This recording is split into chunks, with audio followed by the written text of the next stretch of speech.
The frost hadn't melted since dawn, and the sky stayed low all day, pressing like a hand over the prairie. Elam Thatcher, thin for 14 and quieter than most, stepped down from the porch without a coat, the porch boards moaning underfoot. His breath fogged and vanished as soon as it left his mouth. In his arms, he carried the patchwork blanket stitched by his grandmother, a worn, sun-faded thing with one corner torn where the dog had chewed. He didn't tell anyone where he was going. The barn sat at the edge of their land, where the fence leaned tiredly, and the weeds had long since taken hold. Crows clustered there watching. The air smelled of cold hay and old blood from butchering season. He heard nothing at first, just wind threading through the slats like fingers feeling their way. Then the sound came again. Soft. Not animal. Not wind. He rounded the barn slow, boots crunching frost. And there she was. A woman. Lying half-curled beside the fence, her legs awkward, bare feet pale and cracked, the soles cut open like paper. She wore a buckskin dress, once beautiful, now soaked through. Her dark braid was matted and streaked with blood. Her chest rose so faintly it might have been memory. For a moment, he thought she was dead. Then her eyelids fluttered. She blinked. Elam just stood there. She didn't move. Her lips were cracked so deep they bled and scabbed over. Her fingers clenched something small, a pouch beaded in blue and red. She clutched it like a prayer. He swallowed. Do you understand me? No answer. Her gaze found him, unfocused and held. He looked back toward the house. The windows glowed with firelight. His father would be shaving bullets. His mother would be steeping tea. No one would miss him for a few minutes. He knelt. She winced, not from pain, but something deeper. Like shame. I got a blanket. She didn't answer, but her eyes stayed on his. He unfolded it slow. A wind kicked dust from the porch all the way down the fence line. He laid the blanket over her shoulders. She flinched as it touched her, then grew still. She stared at him, not like a person, like something trying to remember what kindness felt like. He looked at her again. Really looked. She wasn't old. Not yet. Her face was hollowed by starvation, her collarbone sharp as a knife's edge. There were purple welts across her wrists, half covered by torn cloth. Someone had tied her once. He opened his mouth to speak. Nothing came out. A crow cawed overhead. She blinked again, slower. Then her eyes closed. He didn't know if that meant peace or death. The wind picked up, colder now, whispering secrets he didn't understand. He backed away, stood, and returned to the house like a boy waking from dream. That night, supper was quiet. His father cleaned the rifle twice, muttering about tracks too close to the west ridge. His mother kept her gaze on the stove. Elam didn't speak, but he kept glancing at the door, as if he'd left something outside. He dreamt of breathing that came in gasps, of blue beads scattered across snow. At first light, he returned. She was still there. Alive. Barely. The blanket steamed slightly, damp from her breath. She hadn't moved much, but the pouch had shifted closer to her chest. He brought her water in a tin cup and half a biscuit he'd hidden in his sleeve. She drank slow, blinking hard with every swallow. He whispered, "You got a name?" She didn't answer. But this time, her eyes didn't wander. They fixed on him. She pointed to her chest. "Tubunai." Her voice was cracked bone and smoke. He tried to say it back. Tubu, Tubunai. A ghost of a smile. Then she coughed, and blood darkened the blanket. "Don't die," he muttered. She looked past him toward the barn. He helped her up. Inside, it smelled like horses and silence. Dust danced in beams of morning light. He made her a bed of straw in the back stall and covered her again. She curled into herself, and her eyes finally closed, not from pain, but trust. He watched her for a while, then slipped out the side door, ducking low. No one saw him return. That afternoon, his father found him patching the fence with wire. "You see them tracks yesterday?" his father asked. Elam nodded. "You tell me if you see more." He nodded again, but he didn't tell him. That night, the wind shifted. The dogs didn't bark.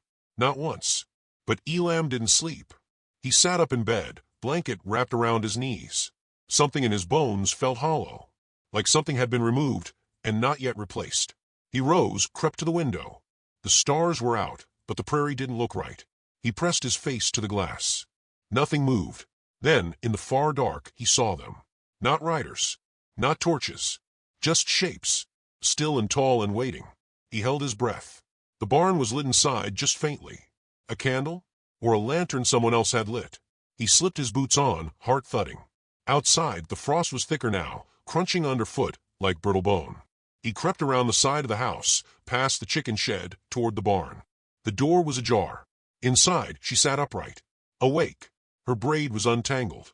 The blanket still draped over her, but her eyes were clear now. Ancient. You shouldn't be here, she said softly. You shouldn't be alive, he replied.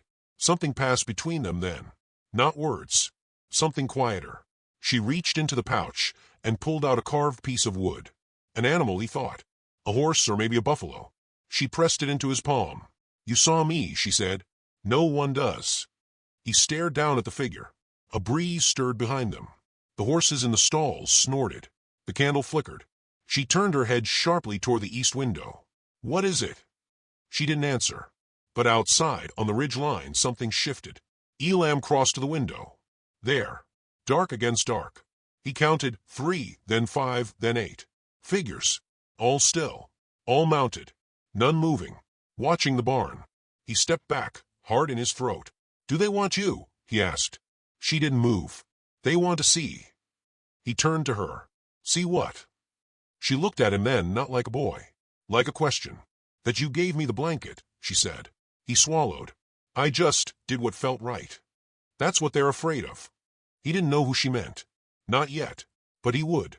Outside, the line grew. More horses. More shadows. A stillness so deep it pressed against the wood. The prairie was holding its breath.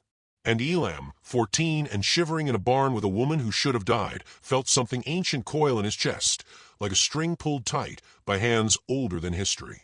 He stood by her side. And far across the frost, the ridge filled with watchers. Waiting for dawn. By morning, the frost had gone brittle. It clung like lace to the cornstalks and blanketed the split-rail fence in white. Elam moved through it like a ghost, quiet, not because he had to be, but because it felt like the world required it. Like even the trees were holding their breath around the barn. He slipped through the side door with a tin pail of warm water, a strip of salt pork folded in paper, and the half loaf of bread he'd hidden beneath his mattress. His boots left small, careful prints that melted the frost only slightly. He was light, like his body hadn't quite settled into itself yet. 14, but more shadow than boy. She hadn't died in the night. Runs with Sky sat upright in the straw, one hand resting near the blanket he'd given, the other tucked protectively over her pouch. Her skin was sallow, lips cracked to bleeding, but her eyes had found strength. Not health, but will. She watched him approach, didn't flinch. That alone felt like a kind of trust. He offered the water first. She took it with both hands and drank in slow, trembling gulps, as if the act of swallowing required more strength than her body had. When he gave her the pork, she only stared. Eat, he said softly.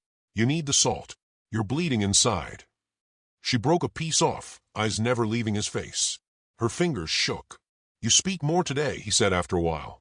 Your voice sounds better. She looked at him. Not better. Less dying. He smiled, though it didn't reach far. That's something. A long silence settled. Outside, crows cried over the field. Somewhere distant, a dog barked, sharp and panicked, then silence again. Elam sat on an overturned feed bucket, watching her eat slowly, reverently, as if tasting memory. You got family, he asked. She nodded once. He didn't press. My mama's still alive, he added. Father, too. I think they'd tell me not to help you. She chewed another bite, eyes fixed on her fingers. You help anyway. He shrugged. Didn't feel right leaving you. That's dangerous. I know. That was all they said for a while. Her cough returned around noon, sharp enough to pull her whole body forward. Elam rose to catch her, steadying her shoulders as she gasped. The blanket slipped, revealing purple-black bruises across her ribs, some older than others. His hands froze. She noticed, pulled the blanket up. I didn't mean to see, he whispered. You did. I won't tell anyone. No need, she said quieter. They don't care. Her voice wasn't bitter, just factual, like someone who'd already accepted the shape of how the world worked. She coughed again, and her body folded like paper. He poured more water. She drank but didn't thank him. That wasn't how this was working. By mid-afternoon, he'd built a small fire in the feed trough. Smoke spiraled gently through the cracks in the roof. She warmed her hands over it, palms as thin as leaves. The smoke clung to her hair. Something about her face began to soften, not from safety, but from remembering what it was. "You're not afraid of me?" she asked, voice rough. Elam shook his head. "I'm afraid of a lot of things. You're not one of them." She watched the flames a while, then whispered, "Even when I get strong." He thought about it. "Are you planning to hurt me?" "No." "Then I'm still not afraid." She didn't speak again, but he noticed the way her fingers curled tighter around the blanket, as if that mattered more than anything she could say. The barn grew warm with the fire, but dusk came fast. The light outside bent gold through the slats, and the wind changed again. Distant hoofbeats echoed faintly against the ridges, and Elam's skin prickled. He moved to the door, cracked it just wide enough to peer out. There was no one, but the silence was thick now, like the prairie was waiting for something. Inside, she had started singing. Not loud. A hush song, lilting and low, the kind used to call spirits or cradle children. Elam didn't understand the words, but the sound threaded into his bones and sat there. It reminded him of being 4 and hiding beneath his mother's quilt during a storm. He turned back. "What does it mean?" She didn't look up. "It's for the dead.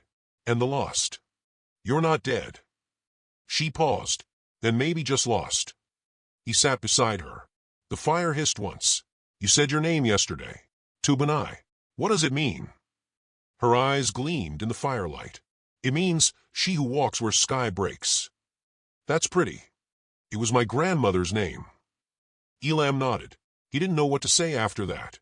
The sound of her voice lingered long after the singing stopped. Night fell heavy, stars sharp as nails overhead. The moon was a perfect curve of white, watchful, pale, judging. He left her with more bread, then crept back to the house, slipping in through the cellar. His boots left faint marks on the kitchen stone. He stopped long enough to listen. Upstairs, his parents argued in low voices about horses, about strangers, about tribes moving east, about signs. His father's voice was clipped. His mother's sounded tired. They didn't know what was sitting in their barn, breathing and warming and healing on their boy's compassion. He went to bed fully dressed, pulled the second blanket over himself, and stared at the ceiling. The stars outside his window seemed brighter. Or maybe he was just seeing clearer. Sleep came in fits. When he woke just past midnight, the fire had long gone out. But the wind carried something different now. Voices. Not words. Not English. He sat up fast, heart hammering. At the window, he saw nothing. But the dogs weren't barking. And when the dogs didn't bark, that meant someone was already here. He dressed, grabbed the small lantern, and slipped outside. The barn stood still under the stars, black and unmoving. His breath came in white clouds. The trees behind the barn rustled faintly. Not wind. He reached the door. Inside she stood, on her feet, hair falling down her back, cheeks flushed with blood again. Not fully healed, but not dying either. She turned when he entered, said nothing. "How long you been standing?" She didn't answer. He stepped forward, lantern swinging low. Her breath fogged in the cold. The blanket trailed behind her, dragging straw.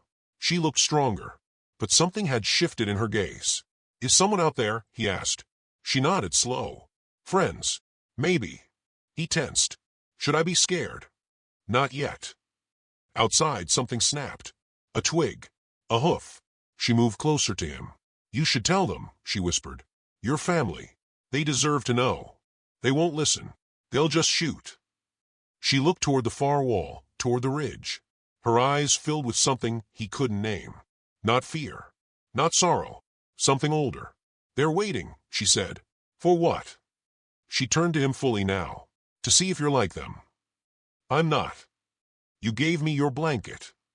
He swallowed. "You looked cold." "That's not what they saw." She stepped toward the barn door. "Elam," she said softly. He blinked. "How do you know my name?"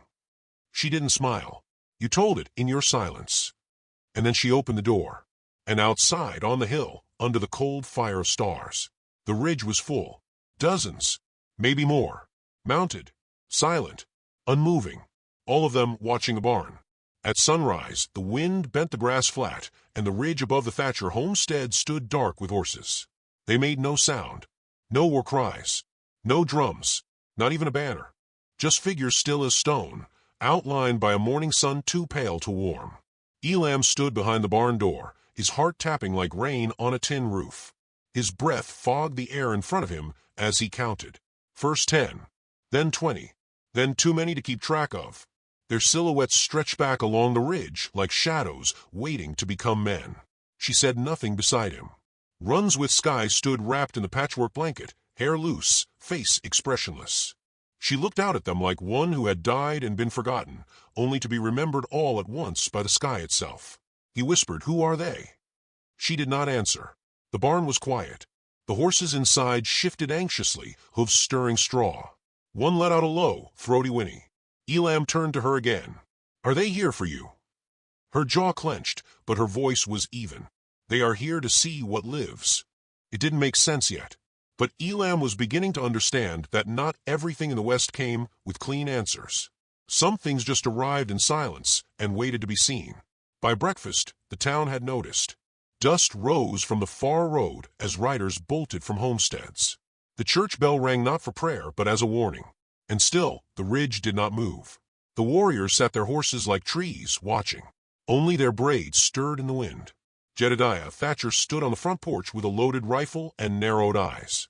"They ain't moved a muscle," he muttered, wiping sweat from his brow. "That many Comanche ain't rode out for peace in my lifetime." Maribel stood behind him, arms crossed tight, eyes darting toward the barn. "Maybe they're looking for someone," she said. Jed's face hardened. "A settler? Doubtful. They came for blood." But even as he spoke it, there was doubt in his voice. This was not how war began. Not this quiet. Elam remained by the barn all morning. He chopped wood that didn't need chopping. He checked horses that didn't need checking. Anything to stay close. Every hour he looked up. They were still there. No closer. No farther. Just waiting. By mid-morning, a single figure detached from the line and began to ride down the ridge, slow as molasses, without haste or fear. His horse was pale and scarred. The rider wore no war paint, only a weathered buffalo hide cloak. His hair was long, streaked with gray, and his expression was carved from river stone. Runs with Sky saw him and inhaled sharply. The sound wasn't fear. It was recognition. Elam asked, "You know him?" She nodded. "Blue Antler." He'd heard the name before, whispered by traders, feared in saloons. A chief whose age made him dangerous, not because he fought, but because he remembered everything that had ever been done to his people. The old man rode up to the front gate and dismounted without a word. Jedediah stepped forward, rifle raised. "You got business here, Chief." Blue Antler didn't flinch. He looked past him, toward the barn. "I was told," he said, voice low and clear, "that one of our blood lay dying on this land, and that a settler's son gave her his only blanket." Jed said nothing at first. The wind tugged at his coat. "My son's been nowhere near your kind," he said stiffly. The old man's eyes didn't blink. "Are you sure of that?" Maribel stepped forward. "If he did it out of pity." Blue Antler turned to her. It wasn't pity. It was honor. A silence fell heavy between them. From the barn shadow, Elam watched the moment swell. Blue Antler finally said, "We ask only to see her." Jedediah didn't lower the rifle. "And if we say no?" The chief didn't threaten. He simply looked up the ridge. Elam followed his gaze. Hundreds of warriors sat waiting. Blue Antler turned back.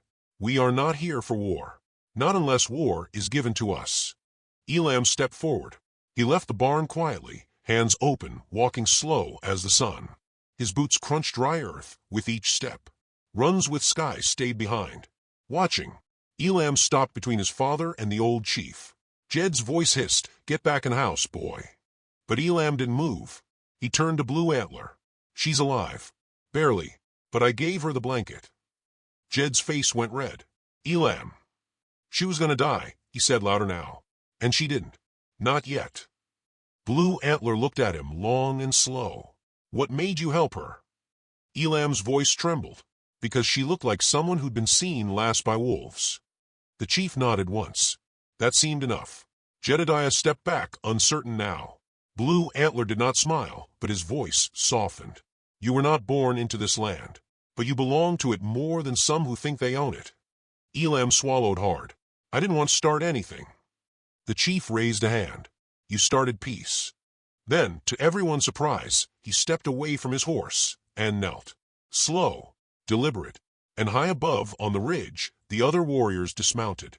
One by one, in silence, hundreds of Comanche bent to their knees. The sound of it, the faint shuffle of boots and bone and prayer, rolled like thunder down the valley. Jedediah lowered his rifle. His hands shook. Maribel's eyes filled. Elam just stood there, breath caught. Then Runs with Sky stepped forward. Out of the barn. Slowly. Her body was wrapped in the patched settler blanket, her face still gaunt, her legs trembling. But she walked alone, toward the kneeling men, toward Blue Antler, and she fell, not from weakness, but into his arms. He caught her, held her for a long moment, then stood, lifting her with ease, and turned back to the line. He didn't speak again. He didn't need to. Runs with Sky had come home, and yet she did not leave. Not yet. She turned her face once more toward Elam, and in that quiet second, as the wind whipped her hair and the blanket danced behind her, she smiled, soft, almost unseen, but it rooted itself in Elam like a tree. Blue Antler turned his horse, and slowly the entire ridge began to move. Silent, graceful, hundreds of horses turning back into the horizon. By dusk, the land was empty again. But Elam knew something had changed. Inside the barn, a single carved animal had been left in the straw. Not the one she carried. A new one. An eagle. Its wings spread wide. He picked it up, hands trembling. The weight of it was small, but something in it felt eternal. Snow came 2 days after the riders vanished. Not a storm, not yet, just a dusting, quiet and steady, turning the prairie silver under a pewter sky. The wind had changed direction again, and with it, something in the house shifted too. Jedediah spoke less. Maribel stirred the stew longer than needed. Even the dogs barked with less bite. Elam hadn't spoken of what he saw. Not the kneeling warriors, not the wooden eagle, not the way she had smiled before turning. That was his, and it glowed inside him like a lantern kept under a blanket. But she had not left. That morning, she was still in the barn.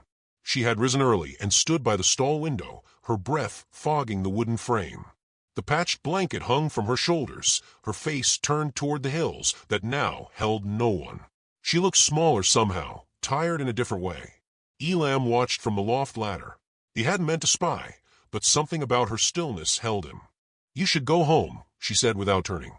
"Your mother will want your hands at the table." He climbed down anyway. "You slept."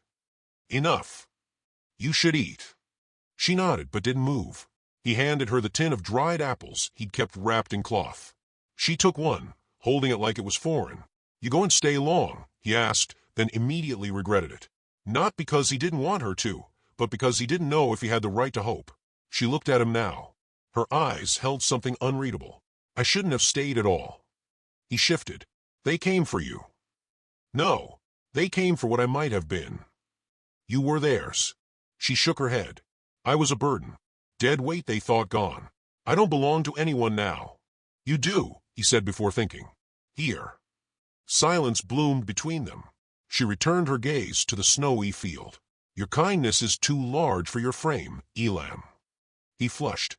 "It's just a blanket." "No," she said. "It was the first warmth I'd felt in months." He didn't know what to say to that, so he said nothing. Later, she swept the barn floor. It wasn't expected. She didn't ask permission. She just did it. And when Maribel came with a bucket of soup, the woman took it without thanks, but not without grace. That night, Elam's father said little. He stirred the fire and looked out the window long, as if waiting for someone who hadn't arrived. "She'll leave soon," he muttered, though no one had asked. Maribel nodded, not looking up. "Let her choose when." "She don't belong here." "No one does, Jed. Not really." And with that, the conversation ended. By the next morning, she was gone. The blanket folded, the pouch missing. Her tracks led toward the west ridge, each step pressed soft into the snow, vanishing by midday. Elam found the folded blanket inside the barn, still warm. His breath caught when he touched it. She hadn't said goodbye. That was what hurt, not the going, the absence of a single word. He told no one. Let his father believe the world had righted itself. But Elam returned to the barn 3 times that day. Once to check the horses, once to check the blanket, once to check his own heart. Each time, something inside felt emptier.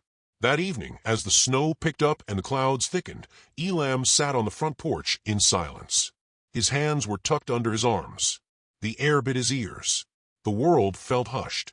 "She meant something to you," Maribel said, stepping beside him. He looked up. I don't know what. She was the kind of woman that makes a boy wonder what life could be like with someone watching him the way she did. He blinked. She didn't watch me. She did, but softly, like someone seeing a memory too fragile to touch. He didn't answer. She'll remember you, Elam. That's more than most folk ever get. That night, he dreamed of smoke curling through tall trees, of a river running red, of a voice singing words he didn't understand. He woke before dawn, and when he opened the barn door the next morning, she was there. Curled on the straw again, face pale, shoulders shaking with a fever that hadn't been there before. He ran to her side, panic catching in his throat. Her skin burned. I didn't mean to come back, she rasped. But the cold. He covered her with the blanket and yelled for his mother. Within minutes, the house came alive. Maribel helped him carry her inside. Jedediah said nothing, just stepped aside. They laid her on the cot in the parlor, and for 3 days, she drifted in and out of fever dreams. Elam sat by her side, wiping her brow with cool cloths, whispering nonsense to fill the silences. She was halfway to the ridge, Maribel murmured, and turned back toward the barn. Why? Something stronger than cold, she said. Something unfinished. On the 4th day, the fever broke. She opened her eyes to the soft yellow of lamplight and found Elam sleeping beside her cot, knees drawn to his chest, breath slow. She whispered his name. His eyes opened. You're back. I tried to leave, she said. I know, but I kept seeing the way you looked at me. Like I wasn't broken. You weren't. I was. Elam sat up. Not to me. She reached for his hand. He didn't flinch. Her fingers were weak, but warmer now. You shouldn't have followed me. I didn't, he said. I waited. Her breath caught. Why? She asked. He shrugged. Because sometimes people don't know they're allowed to stay. She said nothing. Maribel brought broth and set it gently on the table. She didn't interrupt, just touched the woman's shoulder and left the room. Outside, the snow had deepened. The world had grown white and soft, like a wound wrapped in cotton. You shouldn't come back, Jed said that evening, standing by the window. But I'm glad you did. Runs with Sky looked at him, surprised. You remind me of a woman I knew, he said. One who didn't flinch when the world turned cruel. She didn't answer. He nodded once and left. That night, Elam helped her sit by the fire. She watched the flames dance like stories told without words. Her eyes followed each flicker. I thought I had no place, she whispered. But I think I had just never been invited. Elam looked at her. You were never not welcome. No one ever told me that before. I'm telling you now. She turned to him. Do you know what they called me when I was little? He shook his head. Little sky ghost, she said. I used to wander off. Said the clouds whispered things to me. Do they still? Not as much. Maybe they're waiting for you to listen again. She smiled faintly. Maybe. The fire popped. And then, as the embers dimmed and the snow fell steady outside, she turned toward him, full. I think I need to leave again. He froze. Why? Because it's too much. Too much what? Being cared for. He said nothing. She leaned forward. I don't know how to be loved. I know how to survive. But love, it's loud. And soft. And it hurts. Elam stood. Then stay until it stops hurting. Tears welled in her eyes, unfallen. I can't promise that. You don't have to, he said. Just don't go before you're ready. She reached for his hand again. This time, she held it longer. The snowstorm built through the night. By morning, the drifts came up to the windows. The house became a cocoon, 3 souls moving around each other with quiet grace. For the first time, she laughed. Just once. At a story Maribel told about Elam stealing jam as a toddler. And for the first time, Elam's father looked at her and didn't look away. Later that afternoon, she stood at the edge of the porch, blanket wrapped around her, eyes toward the now empty hills. She breathed deep. I was going to leave again today, she said. Elam stood beside her. Why didn't you? She looked up at him. Because I remembered your voice when you said my name. He nodded, swallowing the lump in his throat. The snow stopped just before sunset, and across the plain, far and faint, a single rider appeared. Dark against the white, riding slow, toward the barn. The rider came alone. No war paint, no torch, no banner. Just a dark figure riding slowly across snow that swallowed hoofbeats and hushed the world. Elam stood beside the porch rail, his breath clouding the air, hands curled against the cold. Behind him, Runs with Sky stepped out into the pale light, the quilted blanket around her shoulders and her hair loose against her back. Her eyes narrowed, not in fear, but in something deeper. Recognition, perhaps, or resignation. Jedediah emerged from a house with a rifle under one arm, but he didn't raise it. The way the rider moved told them all he wasn't there for violence. The horse stopped just before the fence line, steam rising from its nostrils. The man dismounted. He wasn't young. Scars marked his cheeks. His coat was wolfskin, too fine to be settler-made.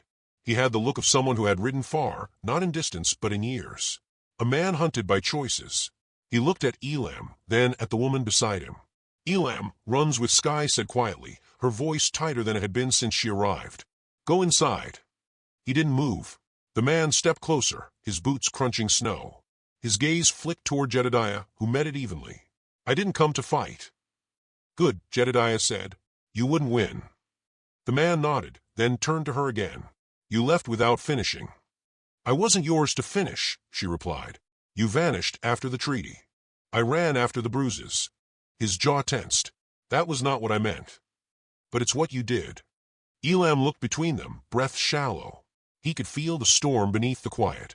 The barn door stood behind them, slightly ajar, and in that moment it felt less like a building and more like a witness. The man lowered his voice. "You were promised to me." Runs with Sky nodded. "By men who never asked if I agreed." "You wore the red necklace." "Because I was a child. Because I didn't know it meant I was owned. I never touched you in hate." "You touched me in expectation," she said, fire flickering under each word. "That's a slower kind of death." Jedediah shifted behind Elam. "This is settler land. You said your piece. Leave now." The man's hand twitched near his belt. Not for a weapon, but for the habit of reaching when cornered. He looked at Elam. "Is this the boy?" "I am," Elam said quietly. The man studied him. "You gave her a blanket." "I gave her warmth." The man's lip curled. "She belonged to us." Elam stepped forward. "No, she belonged to no one. And maybe that's why you lost her." There was no shout, no raised voices, just cold breath and snow crunch and the weight of too many years between the three of them. Runs with Sky didn't look away. She stood taller now. "You came all this way," she said softly, "and still you don't see me." The man exhaled. "They'll come for you." "Let them." "You'll bring war." "No," she said. "You will, because you cannot stand to see a woman choose peace where she was meant to bleed." He stepped back like she'd struck him. His eyes burned for a second, and then he turned, swung into saddle, and rode off without another word. The silence he left behind was heavier than gunfire. That night, no one spoke of what had happened. But something had broken loose. A thread pulled, a knot untied. At dawn, the barn door swung wide again, not from wind, but from movement. People. The first came on foot, a woman from town, hat in hand, eyes wary. Then a boy, younger than Elam, holding a jar of canned pears. By midday, 5 more. By sunset, a dozen. They didn't say much. Just looked at Runs with Sky like a story they heard once, but never believed. Some offered gifts. Some just sat. They didn't come to accuse. They came to see. Elam watched it all unfold with a strange ache inside him. Not pain, just a shift. A door opening.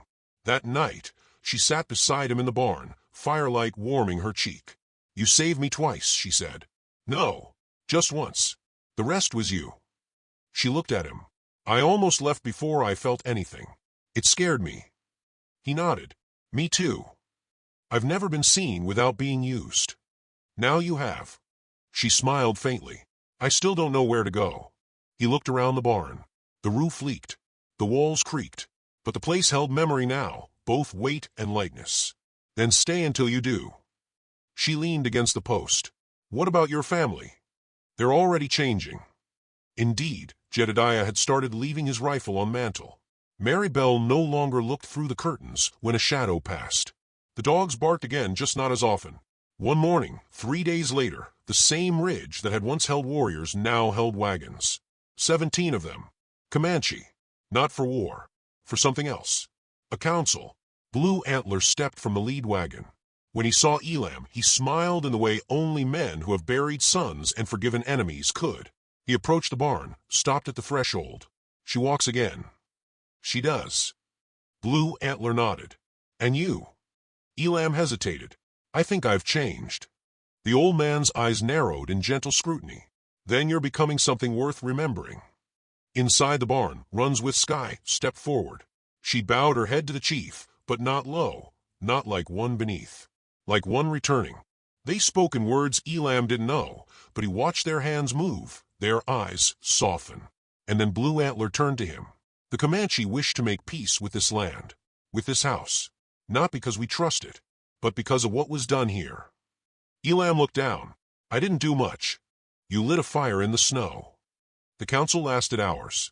Not everyone agreed, but when the sun set, there were fewer walls between them.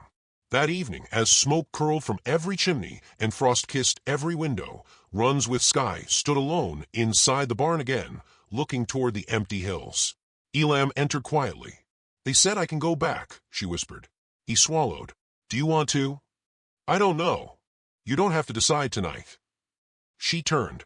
I never thought I'd get to choose. He nodded. You gave me that. He stepped closer. So stay. Or go. But do it because it's yours now.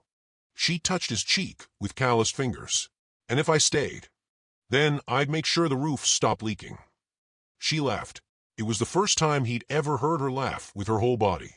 That night, Jedediah built a new gate at the barn with Elam beside him. Mary Bell sewed a second blanket. The world did not shift all at once, but inside that barn, something had settled into place. Not perfect, but right. When Elam rose before dawn the next morning, the wind was calm. The fire was still glowing, and beside it she sat, waiting, not to run, but to begin. A year later, the barn would be rebuilt in cedar. A plaque hung inside, where the wind paused to listen. But for now, it was just a boy, a woman, and the warm hush of something true. And far across the hills, where hooves had once threatened fire, only silence remained.